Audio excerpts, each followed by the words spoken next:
Hello friends, today we are going to study one of the most important chapter of chemistry, that is study of compounds, and the compound that today we have to study is hydrogen chloride.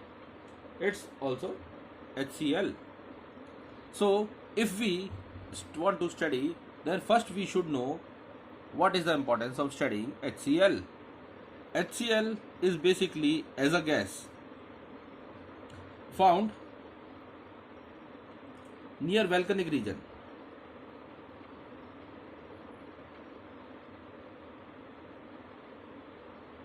and HCl as an acid is contained within human body. तो इसलिए therefore hydrogen chloride study is important. So here we have studied the occurrence. HCl gas basically जो वैल्कनिक reason होता है उसके आसपास पाई जाती है, जबकि अगर हम देखें तो ये ह्यूमन बॉडी में खासतौर पे हमारे स्टमक के अंदर एक एसिड के रूप में specially help in the digestion, ये डाइजेशन के लिए हेल्पफुल होती है, हेल्प इन डाइजेशन, और ये डाइजेशन के लिए की वजह से ये पेट में हमारे डाइल्यूट HCl के रूप में मिलती है। अब अगर हम लोग इसकी बात करते हैं तो सबसे पहले हमारे पास आता है कि अगर हम इसको बनाना चाहें तो कैसे बनाएं। तो इसको बनाने के लिए हमारे पास जो सबसे इम्पोर्टेंट है वो है इसको बनाने का तरीका। अब हम लोग बात करते हैं इसके लैब प्रिपरेशन की। तो हाइड्रोजन क्लोराइड को बनाने के लिए हम लोग सबसे पहले इसमें NaCl लेते हैं और साथ में हम लोग सल्फ्यूरिक एसिड लेते हैं। लेने को तो हम NaCl की जगह कोई सा भी सॉल्ट ले सकते हैं, लेकिन NaCl को इसलिए प्रेफर किया जाता है क्योंकि ये सबसे सस्ता होता है, यानी चीपेस्ट। जितने भी क्लोराइड मिलेंगे उनमें NaCl सबसे सस्ता है। फिर एसिड के रूप में जब हम लोग इसको यूज करना चाहें तो हम लोग सल्फ्यूरिक एसिड के अलावा और भी एसिड यूज कर सकते हैं। क्या प्रॉब्लम आएगी, क्योंकि केवल सल्फ्यूरिक एसिड है जो नॉन वॉलेटाइल है। नॉन वॉलेटाइल होने की वजह से ये हमारे प्रोडक्ट के साथ कहीं भी मिक्स नहीं होगा।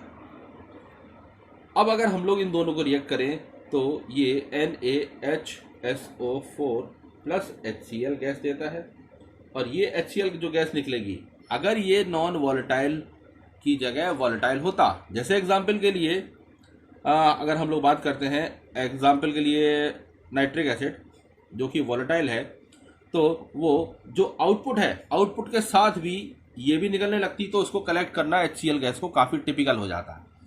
इसलिए इसको हम लोग यूज़ बिल्कुल नहीं करते हैं। तो इसमें केवल नॉन वॉलेटाइल नेचर की वजह से हम लोग सल्फ्यूरिक एसिड इसमें इस्तेमाल करते हैं। अब इसमें भी एक खास बात है कि अगर हम इसको लैब में बनाना चाहते हैं तो 200 डिग्री सेंटीग्रेड से बिलो ही रखें। क्यों? अगर हम 200 डिग्री सेंटीग्रेड से बिलो रखते हैं तो सबसे पहले सोडियम बाइसल्फाइड बनाता है और HCl गैस देता है। लेकिन अगर हम लोग इसी में इसके साथ NaCl के साथ अगर हम सल्फ्यूरिक एसिड रिएक्ट करें और उस स्थिति में इसका टेम्परेचर बात करें तो ये 2 स्टेप में चेंज होगा। पहला NaHSO4 जो हमारे ये बन गया। अब ये वाला जो कंपाउंड है ये फर्दर हमारा रिएक्ट करेगा NaCl के साथ, लेकिन टेम्परेचर उस स्थिति में अगर 200 से अधिक कर दिया तो ये क्या बनाएगा, ये बनाएगा Na2SO4 प्लस HCl।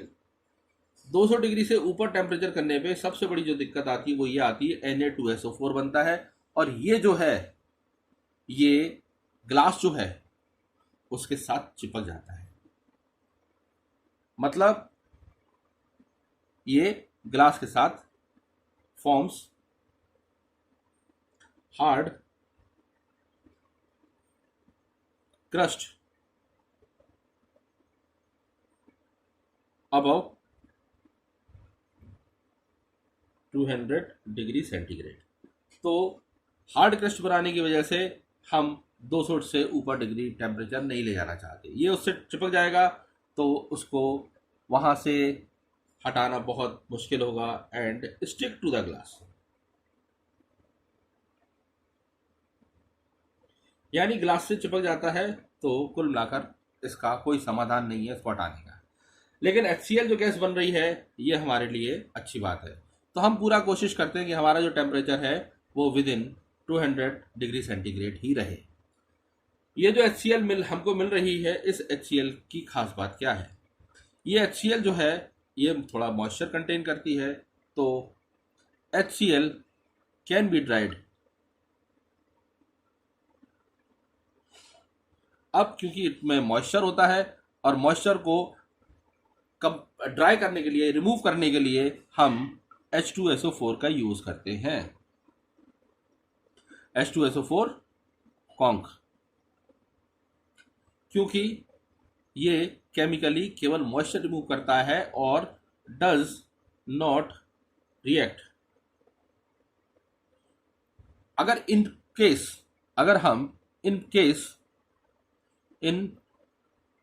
अगर हम कॉन्सेंट्रेटेड सल्फ्यूरिक एसिड की जगह पे मान लीजिए अदर रिएजेंट यूज करते जैसे P2O5 या कैल्शियम ऑक्साइड, तो उस स्थिति में ये दोनों HCl के साथ कंबाइंड हो जाते, कंबाइंड विथ HCl, तो इसे रिमूव करना आसान नहीं होता, यानी बहुत ज़्यादा टिपिकल हो जाता है। अब अगर हम लोग इसी के बारे में बात करें तो ये तो इसका लैब प्रिपरेशन था। इस लैब प्रिपरेशन की कुछ खास बातें जो हमको याद रखनी है वो भी हम लोग देख।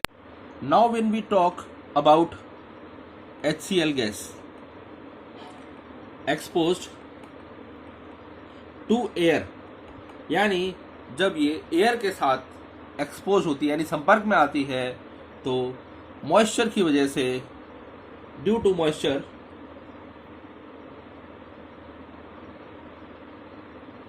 it forms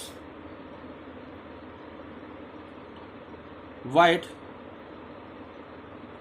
fumes। ये white fumes देने लगती है ड्यू टू फॉर्मेशन ऑफ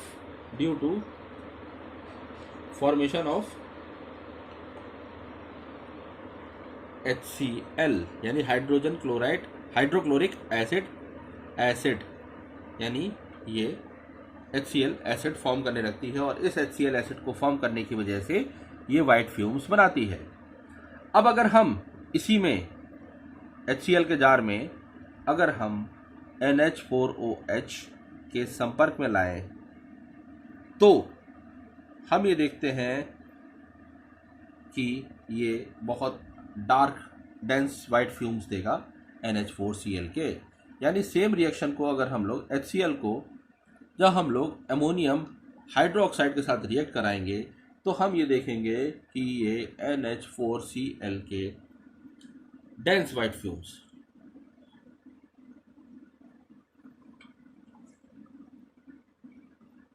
बनाता है, और इस तरह हम लोग कह सकते हैं कि ये जो केमिकल रिएक्शन है बहुत लैब में इम्पॉर्टेंट है।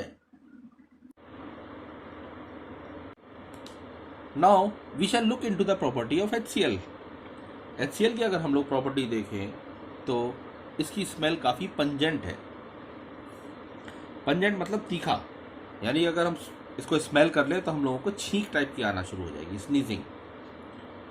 दूसरा अगर हम लोग इसकी बात करें डेंसिटी की तो it is denser then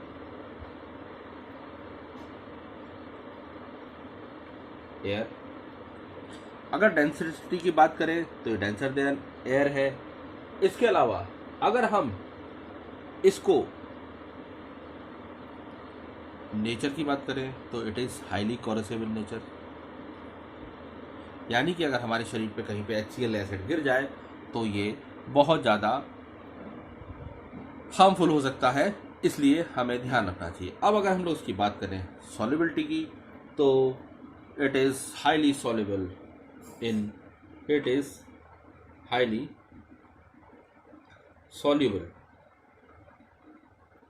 in water. जैसा कि कहा गया है इसमें कि लगभग 452 volume of HCl can be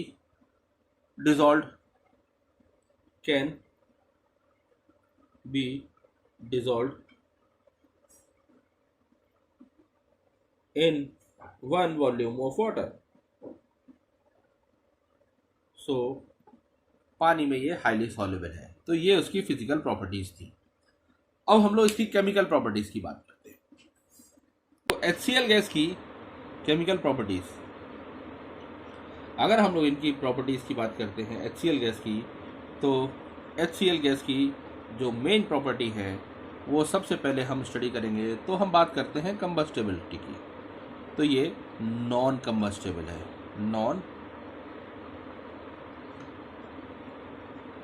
ये कंबस्टेबल नहीं है। लेकिन अगर हम लोग इसको हीट करेंगे तो ये थर्मली डिसोशिएट हो जाएगा, यानी थर्मल डिसोशिएशन,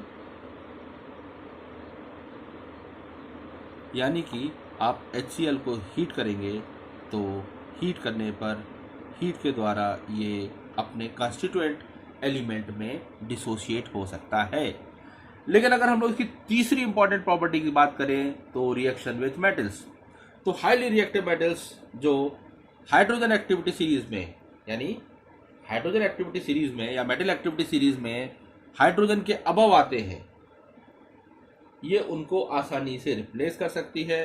यानी सरल भाषा में कहें तो ये metal plus HCl gives metal chloride plus hydrogen gas, यानी कि ये हाइड्रोजन गैस लिबरेट करती है और इस स्थिति में ये मेटल क्लोराइड देती है।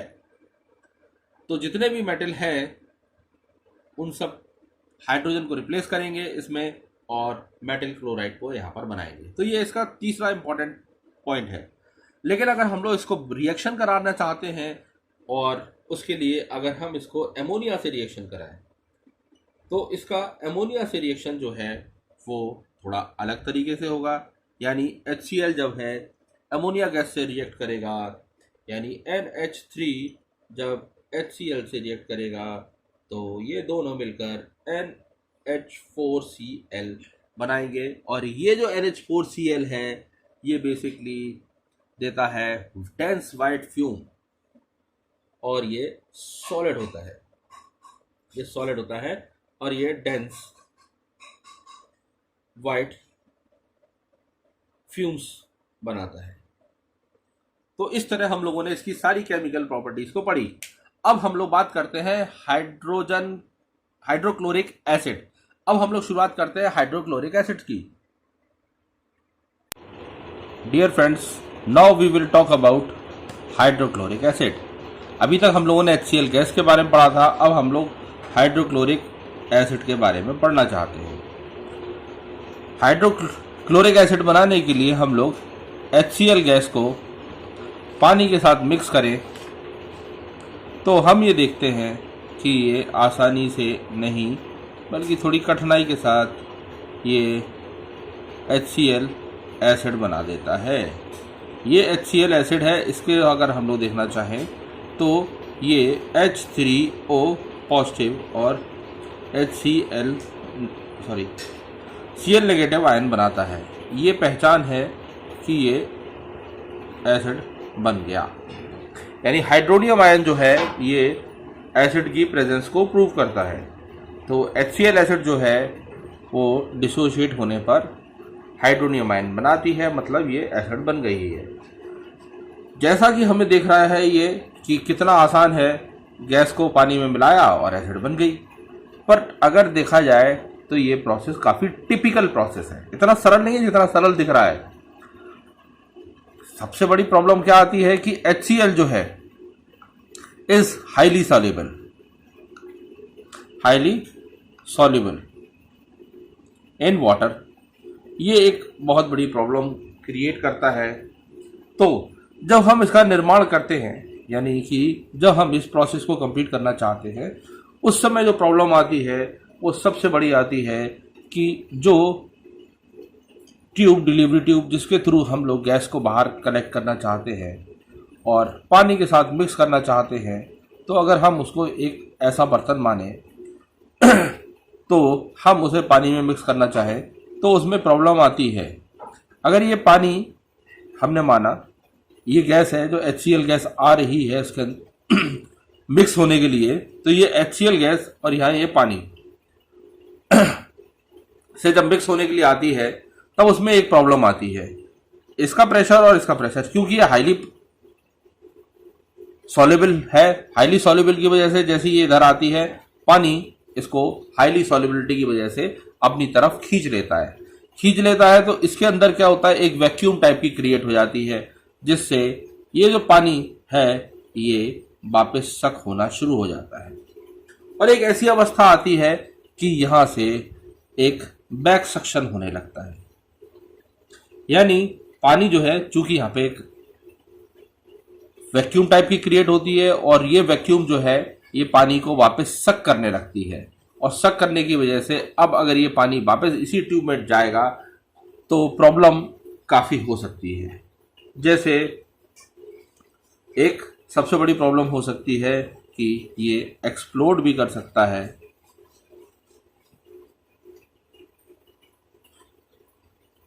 वापस जाने पर तो उस स्थिति में हम लोग क्या करते हैं, इस बैक सक्शन को रोकने के लिए यहाँ पर हम लोग to stop back suction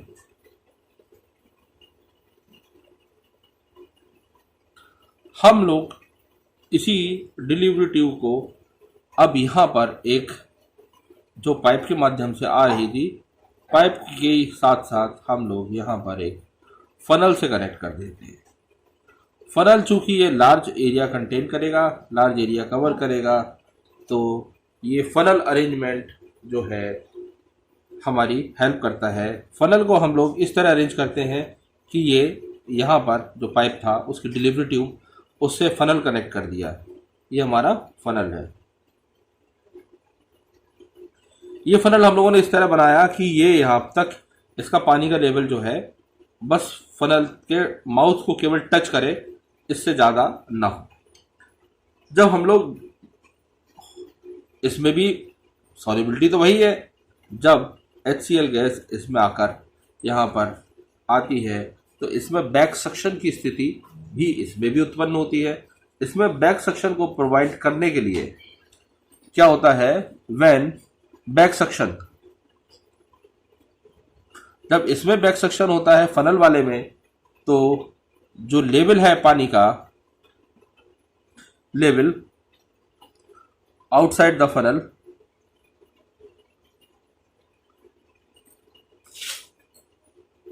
false and create air gaps, यानी ये एयर गैप बनाता है। यहां से थोड़ा सा गैप होने की वजह से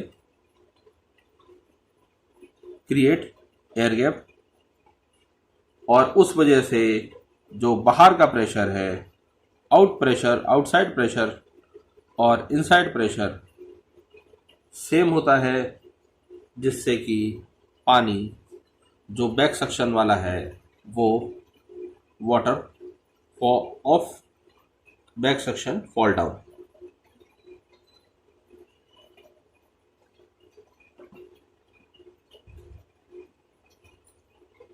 और इस तरह हम इसको प्रिवेंट करते हैं बैक सक्शन को। HCl के प्रिपरेशन में जितना ये सिंपल दिख रहा था, ये उतना सिंपल नहीं है, बल्कि ये उससे थोड़ा सा टिपिकल है। एक खास बात जो इसमें याद रखने वाली है कि जब भी हम एसिड HCl एसिड बनाते हैं, तो अगर उसका एक डाइल्यूट सॉल्यूशन लें, a very dilute solution of HCl, और उसे हम कॉन्सेंट्रेट बनाना चाहें, तो बॉइलिंग एक बहुत ही अच्छा मेथड है।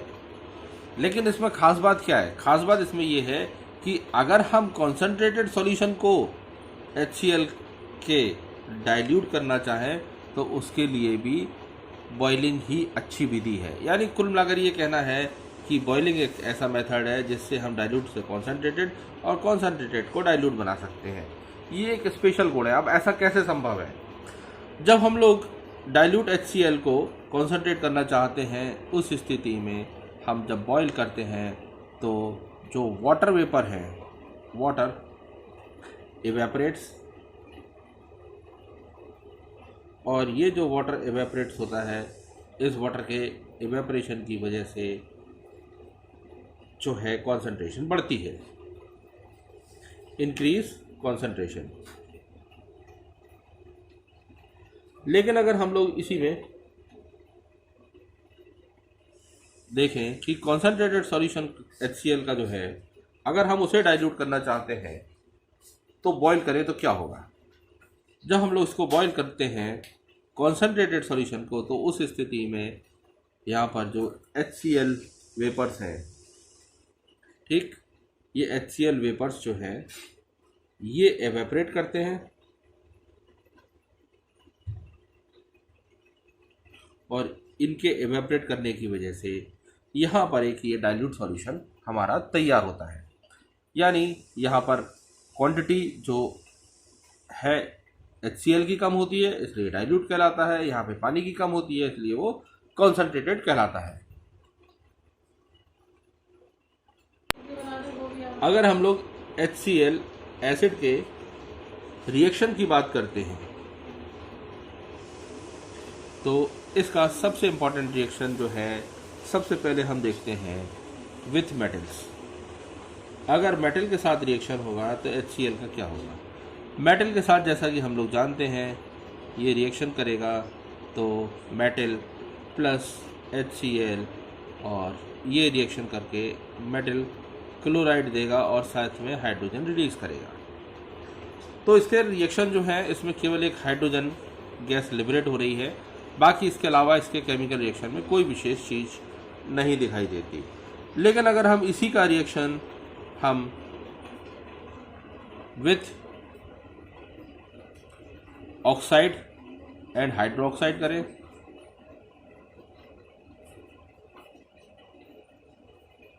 तो उस स्थिति में ये जो है हमारा it gives salt and water. तो इसके केमिकल रिएक्शन ऐसे कुछ खास नहीं है। अगर हम देखें MgO प्लस 2HCl तो ये gives MgCl2 plus H2O। Simple है, सॉल्ट एंड वाटर। लेकिन अगर हम इसी जगह पे यहाँ पर वीक सॉल्ट ले लें तो वीक सॉल्ट लेने पर हम ये देखते हैं with weak salt, weak salt लेने पर हम देखते हैं अगर कार्बोनेट है तो वो CO2 जनरेट करेगा। वीक सॉल्ट जो है कार्बोनेट CO2 जनरेट करेगा। अगर वो सल्फाइड है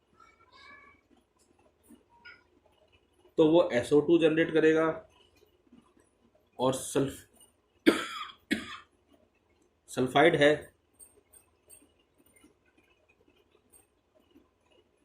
तो वो H2S गैस जनरेट करेगा। तो वीक सॉल्ट के साथ जनरली ये ऐसे रिएक्शन भी शो करेगा। अब अगर हम लोग इसमें रिएक्शन के बारे में देखते हैं तो इसमें कुछ रिएक्शन है जो बहुत ही इंपॉर्टेंट है। विथ थायोसल्फाइड, विथ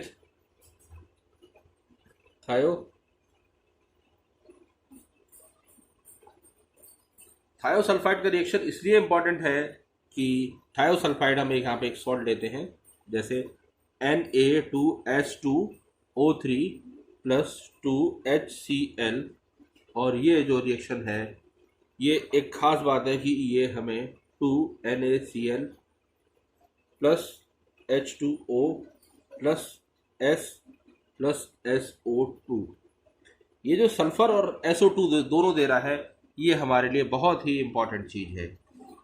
ये जो रिएक्शन है ये हमारा कुछ ख़ास है, क्योंकि ये रिएक्शन है हम थायोसल्फाइड और सल्फाइड को डिस्टिंग्विश करने के लिए यूज़ कर सकते हैं। used to distinguish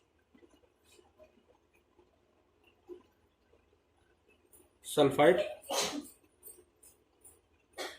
with थायोसल्फाइड। थायोसल्फाइड जो है ये S देता है, सल्फर देता है, जबकि सल्फाइड जो है वो S नहीं देता। सल्फाइड जो है वो SO2 देता है ओनली। तो ये इसके केमिकल रिएक्शन में कुछ खास था। अब हम लोग बात करते हैं हाइड्रोक्लोरिक एसिड के केमिकल रिएक्शन के बारे में। तो अगर हम लोग इनके केमिकल रिएक्शन जैसे कुछ अभी हम पीछे और पढ़ चुके थे, अगर हम अगले रिएक्शन में देखें तो इसका सबसे इम्पोर्टेंट रिएक्शनों में से एक आता है, हम इसका नाइट्रेट के साथ रिएक्शन कराते हैं, रिएक्शन विद नाइट्रेट। और नाइट्रेट में भी अगर हम लोग सोडियम सिल्वर नाइट्रेट की बात करते हैं, यानी कि अगर हम इसको AgNO3 को अगर हम HCl के साथ रिएक्ट कराते हैं तो उस स्थिति में ये AgCl और HNO3 देगा। AgCl जो ये बनता है ये एक्चुअल में क्या है, ये एक वाइट प्रेसिपिटेट है, वाइट प्रेसिपिटेट है सिल्वर क्लोराइड का, और ये जो है हम HCl एसिड के टेस्ट में भी यूज़ कर सकते हैं। अच्छी बात इसकी ये है। लेकिन अगर हम इसी के साथ साथ बात करते हैं तो हम एक चीज़ और देखते हैं कि ये नाइट्रिक एसिड जो है उसके साथ जब रिएक्ट करता है तब ये एक्वारिगा बनाता है, एक्वारिगिया। HNO3 plus HCl gives NOCl plus 2H2O plus Cl। ये जो नेसेंट ऑक्सीजन है, ये नेसेंट क्लोरीन जो है, ये हमारा एक्वारिगिया का बेस है और ये हमें एक्वारिगिया बनाता है। ये एक्वारिगिया, ये जो मिक्सचर है HCl और HNO3 का 3:1 में ये हमारा एक्वारिगिया कहलाता है। ये एक्वारिगिया, और ये एक्वारिगिया जो है नेसेंट क्लोरीन जनरेट करता है। ये नेसेंट क्लोरीन जो है वो नोबल मेटल के साथ, नोबल मेटल जैसे आप गोल्ड ले सकते हैं, गोल्ड के साथ रिएक्ट कर जाता है। आप प्लेटिनम ले सकते हैं, प्लेटिनम के साथ रिएक्ट कर जाता है। और इस तरह ये नोबल मेटल को अपने अंदर डिसॉल्व कर देता है, यानी AuCl3 या Pt यानी प्लेटिनम Cl4, इस तरह ये कंपाउंड बनाता है। अगर हम इसी में बात करते हैं केमिकल रिएक्शन में, तो HCl जो है ये एक बहुत ही अच्छा ऑक्सीडाइजिंग एजेंट है, a very strong oxidising agent, strong oxidising agent.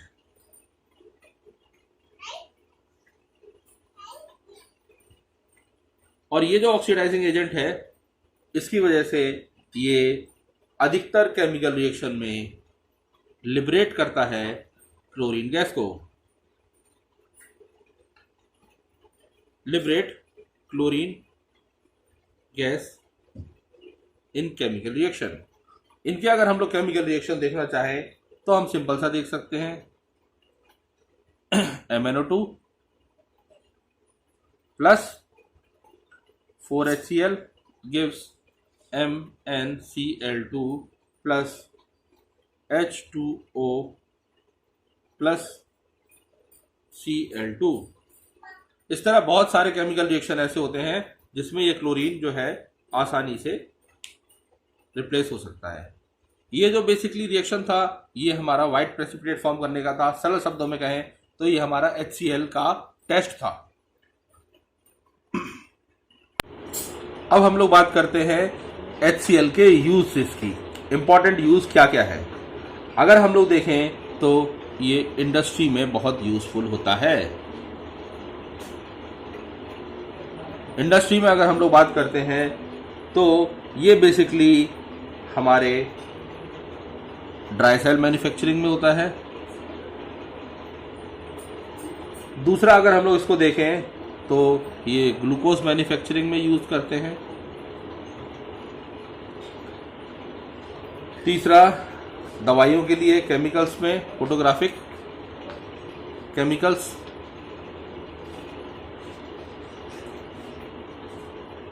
Photographic chemicals में यूज़ कर सकते हैं।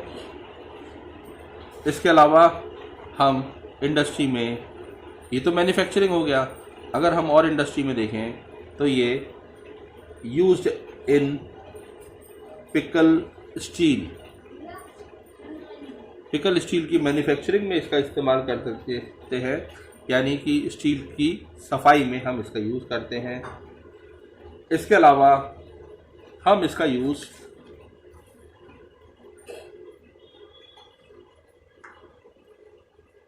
और जगह भी कर सकते हैं, मेडिसिन में यूज़ कर सकते हैं।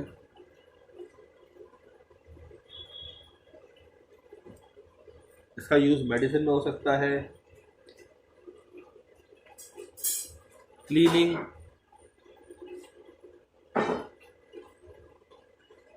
मेटल सरफेस,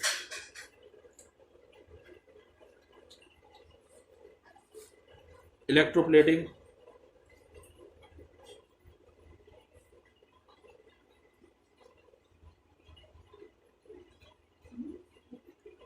इलेक्ट्रोप्लेटिंग में यूज़ हो सकता है।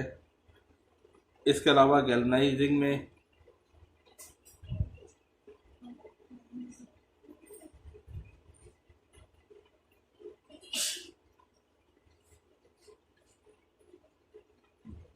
और इसका यूज़ बहुत कई जगह पे हो सकता है।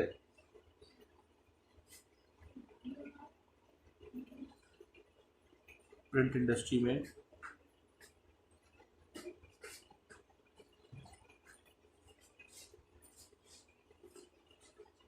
और इस तरह ये बहुत ही एक यूज़फुल कंपाउंड है। Thank you.